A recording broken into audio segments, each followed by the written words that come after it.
Heureusement, il y a le journal télévisé. Au Palais de la Nation, les commissaires ont suivi avec intérêt le rapport du commissaire d'État au plan, le citoyen Biémé Gaïssamé. C'était sur l'exécution du plan quinquennal 1986-1990. Aujourd'hui, c'était l'exposé du commissaire d'État et les observations et questions des commissaires du peuple. Une synthèse de Dikan Kazati.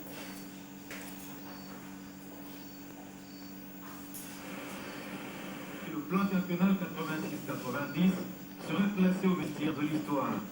Au plan, le citoyen Biémé Gaïssamé, au cours d'une séance plénière, était présidée par le citoyen Zoumi Bente Itilogoni, président du Conseil législatif. Ce vote concerne la période triennale et le premier semestre 89.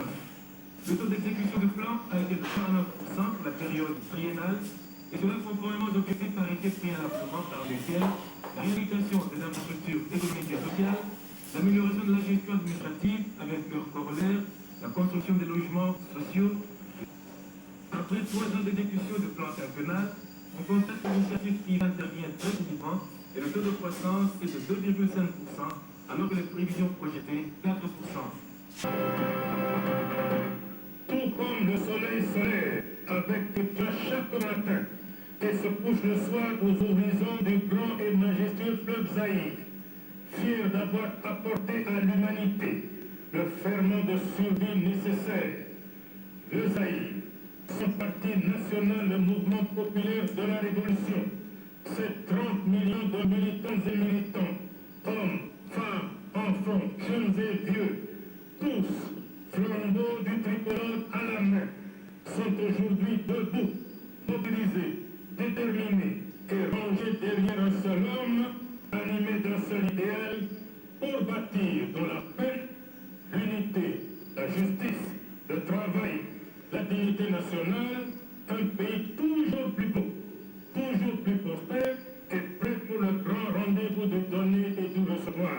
Dignité pour l'Afrique.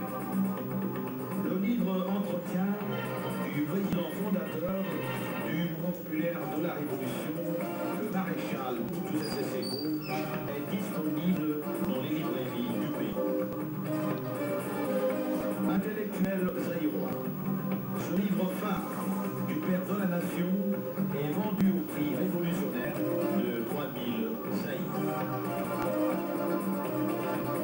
Dignité pour l'Afrique est un ouvrage qui ne peut que réjouir les 35 millions de zaïroises et de zaïrois qui y retrouveront des réflexions qui non seulement les rassurent sur leur existence nationale actuelle, mais leur ouvrent en plus des perspectives exaltantes dans le cadre de l'évolution du Zaïre vers un État de grande puissance.